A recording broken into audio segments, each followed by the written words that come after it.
Film की शुरुआत 1942 में होती है। दूसरे विश्व युद्ध के दौरान कुछ जवान ऑस्ट्रेलियन सोल्जर्स बूट कैंप में ट्रेनिंग कर रहे थे। उनके सीनियर ऑफिसर, जिनका एक हाथ नहीं था, उन्हें बता रहे थे कि 1915 में तुर्की में उनका हाथ कैसे गया। वो अपने साथी को बचाकर ले जा रहे थे, तभी एक शेल फटा, उसके साथी की वहीं मौत हो गई और उनका हाथ उड़ गया। उन्होंने याद दिलाया कि जंग खौफ नहीं, बस सर्वाइवल है। फिर उन्होंने टास्क दिया, 4 घंटे में कैंप तक पहुंचना है। अगर एक भी लेट हुआ, सबको फिर से करना होगा। बारिश तेज थी और सैकड़ों जवान कीचड़ में भाग रहे थे। डेस केली सबसे आगे था, जो गिरने वालों को उठा रहा था। लेकिन जब लियो गिरा, डेस ने उसे देखा और आगे बढ़ गया। लियो सबसे पीछे रह गया। तभी एक सोल्जर क्विकसैंड में फंस गया और चीखा। पास कोई नहीं था तो लियो दौड़ा, उसका हाथ पकड़ा और जोर लगाकर उसे बाहर खींच लिया। सोल्जर हाँफ रहा था, डरा हुआ था। उसने लियो को बताया कि उसका नाम विल है। विल की टांग कमजोर थी तो लियो ने उसे सहारा दिया और दोनों जंगल से चलते हुए निकले। वो सबसे आखिर में थे,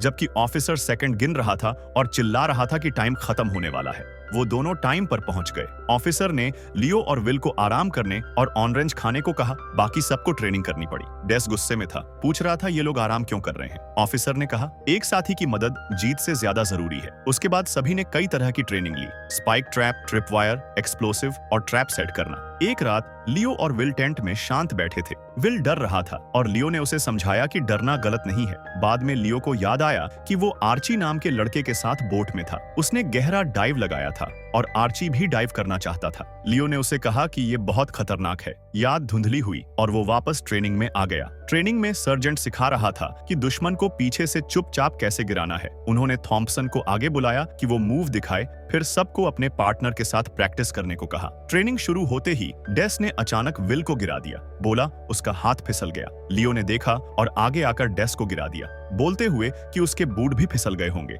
छोटी टक्कर असली लड़ाई में बदल गई। बाकी सोल्जर्स चिल्ला रहे थे जब दोनों भिड़ गए। डेस ने चाकू निकाल लिया, सर्जेंट की चेतावनी को नजरअंदाज किया और लियो को पानी में धक्का दे दिया। कुछ सेकंड बाद लियो छलांग लगाकर वापस आया, डेस को टैकल किया और गिरा दिया। सर्जेंट ने लड़ाई रोक दी और सब चुप हो गए। बाद में लियो मेडिकल टेंट में गया और हेजल से मिला और उसे कहा कि वो खूबसूरत है। बाद में स्टैन एक इंसान के आकार वाले सैक को बार बार मार रहा था। बहुत ही गुस्से में लियो ने ताना मारा कि रुक जा, आदमी पहले ही मर चुका है। वहीं डेस और उसका ग्रुप कार्ड खेल रहा था। तभी बॉबी ने लियो को पूछा कि वो ज्वाइन करेगा। डेस ने खेल का मजाक उड़ाया, बोला ये जेंटलमैन के लिए है, सीधा लियो को भड़काने के लिए। लेकिन लियो शांत रहा। उसकी छोटी सी लाइन ने डेस को और गुस्सा दिला दिया। डेस लड़ने को कूदा, लेकिन उसके दोस्तों ने उसे रोक लिया। कैंप छोड़ने के बाद सोल्जर्स टिमोर आइलैंड के पास जहाज पर थे जब अलार्म बज उठा, एयर रेड। कुछ सेकंड में दुश्मन के प्लेन आए और जहाज बर्बाद हो गया। लियो को विल बेहोश मिला। उसने उसे समुद्र में घसीटा और एक अस्थायी राफ्ट पर चढ़ाया। उसे फर्स्ट एड दी,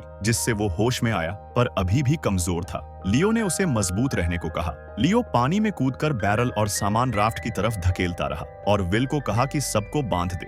बांधते समय विल को कोई आवाज सुनाई दी। पहले उसे लगा ये लियो है, पर वो थॉम्पसन था। विल ने उसे राफ्ट पर चढ़ाया। जब लियो लौटा, दोनों ने थॉम्पसन को गौर से देखा। उसकी खोपड़ी का एक हिस्सा फटा था, थोड़ा ब्रेन बाहर दिख रहा था, मतलब वो ठीक से होश में नहीं था। थोड़ी ही देर में धुंध के बीच एक और आवाज आई, टूटी हुई एयर रेड सायरन। ये डी फॉइस था जो चिल्ला रहा था। लियो ने चिल्लाकर जवाब दिया कि वो विल और थॉम्पसन है। थॉम्पसन की आवाज को फॉलो करते हुए डेस, स्टैन, टेडी और बॉबी वहां तक पैडल मारकर पहुंचे। डेस और टेडी ठीक थे। स्टैन के चेहरे पर गहरी कट लगी थी और बॉबी अपने पेट के खून से बहते जख्म को पकड़े था। 200 से ज्यादा सोल्जर्स में से सिर्फ 7 जिंदा बचे थे। अगले दिन उन्होंने अपने सामान का हिसाब देखा। कुछ पीच के टिन, एक चाकू, थोड़ा पेट्रोल, एक स्टेन गन, 3 ग्रेनेड और एक फ्लेयर। वो टिमोरसी के बीचों बीच फंसे हुए थे। लियो ने बताया कि धुंध की वजह से कोई रेस्क्यू प्लेन उन्हें देख नहीं पाएगा। डेस ने इसे हल्के में लिया, कहा धुंध 1 मिनट में हट जाएगी। लेकिन बॉबी ने कहा ये कई दिनों तक रह सकती है, उन्हें एक प्लान चाहिए था। विल ने सुझाव दिया कि बाथर्स्ट आइलैंड पहुंचना चाहिए, करीब 180 मील दूर। डेस ने उसका मजाक उड़ाया, बोला बोट के बिना कैसे जाएंगे। तभी विल ने पास में तैरती एक मोटर बोट देखी। लियो ने तुरंत पूछा, कौन है जो तैरकर चलेगा। इससे पहले कोई हिलता, नीचे से एक विशाल ग्रेट व्हाइट शार्क उछली और बॉबी की टांग पकड़ ली। सबने उसे खींचने की कोशिश की, लेकिन शार्क उसे नीचे ले गई। सब घबरा गए। अब उन्हें समझ आ गया कि उनके सामने क्या खतरा है। लियो ने बताया कि ये फीमेल ग्रेट व्हाइट है, इतनी बड़ी सिर्फ फीमेल होती है। डेस गुस्से में था, पर लियो ने उसे शांत रहने को कहा। शार्क को 2 चीजें खींचती हैं, खून और मूवमेंट। लियो को आर्ची का शार्क द्वारा खींच जाना याद आया। तनाव बढ़ गया जब थॉम्पसन के घाव से खून पानी में टपका। कुछ सेकंड में शार्क वापस आई और स्टैन की टांग पकड़कर उसे गिरा दिया। डेस गन ढूंढ रहा था, लेकिन लियो चिल्लाया, गन नहीं, ग्रेनेड फेंको। टेडी ने ग्रेनेड पानी में फेंका। धमाके से शार्क दूर चली गई। स्टैन बच गया, लेकिन उसकी टांग बुरी तरह जख्मी थी। विल ने जल्दी से उसकी फेमोरल आर्टरी बेल्ट से बांधी और पट्टी लपेट दी।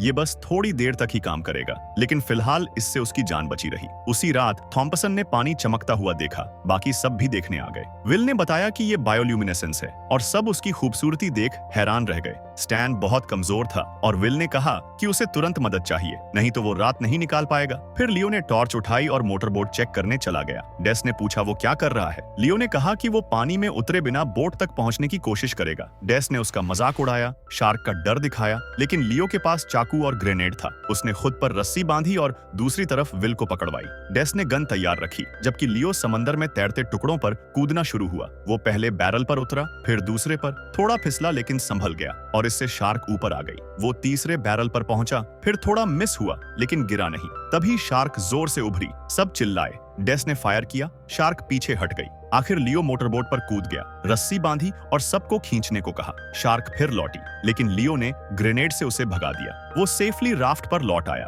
उन्होंने मोटरबोट स्टार्ट करने की कोशिश की, पर फ्यूल लाइन खराब थी। उनकी लैंड तक पहुंचने की आखिरी उम्मीद खत्म हो गई। कुछ पलों बाद शार्क वापस आई। उसने नीचे से राफ्ट को जोर से टक्कर मारी। सब हिल गए। दूसरी टक्कर और भी ताकतवर थी, जैसे राफ्ट कभी भी टूट जाएगी। डेस गुस्से में ग्रेनेड उठाने लगा, लेकिन लियो ने रोका। उनके पास सिर्फ 2 बचे थे। तनाव के बाद शार्क आखिर दूर चली गई और रात शांत हो गई। सुबह होने तक सब बेहद थके हुए थे। डेस ग्रेनेड हाथ में पकड़े सो गया था। पिन पहले ही निकला हुआ था। नींद में उसके हाथ से ग्रेनेड फिसला और वो लुढ़क कर स्टैन की तरफ चला गया। लियो ने देखा, लेकिन देर हो चुकी थी। स्टैन ने बिना सोचे ग्रेनेड पर खुद को गिरा दिया, बाकी सबको बचाते हुए। धमाका हुआ, राफ्ट हिल गई। सब उठे तो सिर्फ स्टैन के अवशेष बचे थे। लियो डेस पर टूट पड़ा। उसे स्टैन की मौत के लिए जिम्मेदार ठहराया, पर डेस सदमे में कुछ समझ ही नहीं पा रहा था। विल ने कहा कि उन्हें साफ सफाई करनी होगी इससे पहले कि शार्क वापस आए। तभी डेस ने लापरवाही से स्टैन के शरीर के हिस्से समंदर में लात मारकर फेंक दिए। लियो का गुस्सा फट पड़ा और उसने डेस पर हमला कर दिया। स्टैन ने अपनी जान जोखिम में डालकर सबको बचाया था और लियो को यकीन नहीं हो रहा था कि डेस ने उसके साथ ऐसा बर्ताव किया। विल ने लड़ाई रोकने की कोशिश की, लेकिन टेडी ने कहा कि स्टैन को सही तरीके से विदा देना चाहिए। उन्होंने उसके बचे हुए हिस्सों को कपड़े में लपेटा और धीरे से समुद्र में छोड़ा। दिन की शुरुआत ही त्रासदी से हुई थी और तेज धूप ने हालात और खराब कर दिए।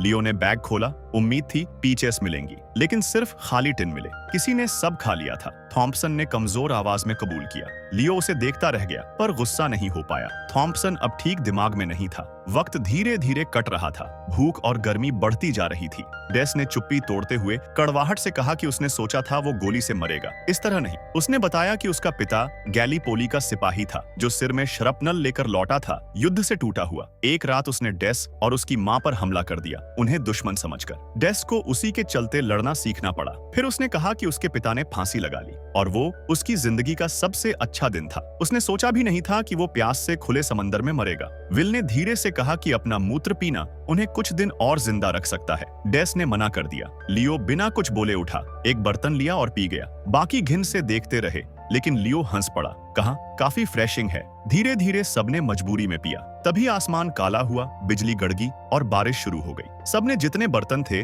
पानी भरने में लगा दिए। कई दिनों बाद उम्मीद लौटी। लियो राफ्ट के किनारे जागा। उसे पानी से एक हाथ बाहर आता दिखा। वो आर्ची जैसा लग रहा था। लियो उसे पकड़ने को झपटा, पर होश में आते ही समझ गया ये सपना था। उधर थॉम्पसन को शार्क घसीट रही थी। सब उसे खींचकर वापस लाने की कोशिश करते रहे, लेकिन शार्क उसे फिर खींच ले गई। अगले दिन सब भूख से बेहद कमजोर और चक्कर आते से महसूस कर रहे थे। लियो फिर पानी में उतर गया। उसे लगा कोई हाथ उसे पकड़ने के लिए आगे बढ़ रहा है। बाकी लोगों ने उसे वापस खींच लिया। वो छूटने की कोशिश कर रहा था। उसे यकीन था कि शार्क उसी के पीछे है। विल ने सख्ती से कहा कि वो सबसे मजबूत है और उन्हें घर वापस जाने के लिए उसकी जरूरत है। अचानक आकाश में जहाज की आवाज गूंजी। सबको लगा मदद आ गई, पर वो दुश्मन था। गोलियां चलने लगी। लियो बचने के लिए पानी में कूद गया। टेडी को गोली लग गई। वो बुरी तरह घायल हो गया। डेज उसे थामे रहा और विल खून रोकने की कोशिश करने लगा। केओस के बीच लियो फिर किसी तरह राफ्ट तक वापस तैर कर आया। जहाज वापस मुड़ा। लियो ने बंदूक उठाई और उस पर फायर करना शुरू कर दिया। डेज, टेडी और विल पानी में कूद गए। शार्क दिखी और डेज ने अपनी जान बचाने के लिए टेडी को उसकी तरफ धकेलने की कोशिश की। उसी दौरान लियो को भी गोलियां लगी। आखिरकार जहाज क्रैश हो गया। लियो डेज पर भड़क गया कि उसने टेडी को बचाने की बजाय ढाल की तरह इस्तेमाल किया। डेज बोला वो डर गया था और सोचा था कि वो मर जाएगा। लियो चिल्लाया कि टेडी को बचाना चाहिए था। लियो और डेज के बीच लड़ाई शुरू हो गई। विल ने रोकने की कोशिश की, लेकिन गुस्सा ज्यादा था। विल ने गुस्से में डेज को पानी में धक्का दे दिया, शार्क के बहुत करीब, लेकिन लियो और विल ने उसे वापस खींच लिया। डेज घबरा चुका था। उसने मान लिया कि उसने गलती की है और माफी मांगी। बोला कि वो मरना नहीं चाहता। लियो ने उसे दिलासा दिया कि वो सब घर जाएंगे और अब कोई नहीं मरेगा। विल ने दूर एक छोटी नाव पर रोशनी देखी। वो उसी जापानी पायलट की थी जिसका जहाज गिरा था। नाव पास आई तो लियो ने कहा ग्रेनेड फेंक दो, पर विल झिझक गया। पायलट ने हथियार गिराकर सरेंडर करने की कोशिश की तो विल ने ग्रेनेड नहीं फेंका। अचानक वो आदमी नाव से कूदकर विल और लियो पर हमला कर देता है। घायल लियो पानी में गिर जाता है। लड़ाई बहुत भारी थी और दोनों थक चुके थे। वो आदमी उन्हें मारने की कोशिश कर रहा था, लेकिन डेज ने जल्दी से उसकी टांग के पास एक छोटा बम रख दिया। विल ने लियो को पकड़कर पानी में छलांग लगा दी। पीछे राफ्ट फट गया और डेज दुश्मन के साथ उड़ गया। विल ने लियो को तैरकर टूटी हुई नाव तक पहुंचाया। अब धुंध हट चुकी थी और आसमान शांत दिख रहा था। अब सिर्फ विल और लियो बचे थे। लियो ने आर्चीज हाथ को अपने तरफ आते हुए सोच लिया और उसी कल्पना ने उसे हिम्मत दी। उसने एक ग्रेनेड कसकर पकड़ा। जो भी आगे आने वाला था उसके लिए तैयार। विल को पास ही एक टूल बॉक्स दिखा और उसने लियो को आवाज दी, लेकिन लियो तब तक पानी में कूद चुका था। वो सीधे शार्क के सामने जा खड़ा हुआ। स्टेडी हाथों से उसने ग्रेनेड का पिन खींचा और अपना हाथ ग्रेनेड के साथ शार्क के मुंह में डाल दिया। शार्क ने काटा और कुछ ही पल में धमाका हुआ। खतरा खत्म हो गया। विल ने लियो को वापस नाव में खींच लिया। शार्क गायब थी। वो दोनों जिंदा थे और अब घर जाने के लिए तैयार। अगर आपको ये वीडियो पसंद आया हो तो चैनल को सब्सक्राइब करना न भूलें, क्योंकि आपके सपोर्ट से ही हम और बेहतर वीडियो बना पाएंगे। तो मिलते हैं अगली वीडियो में।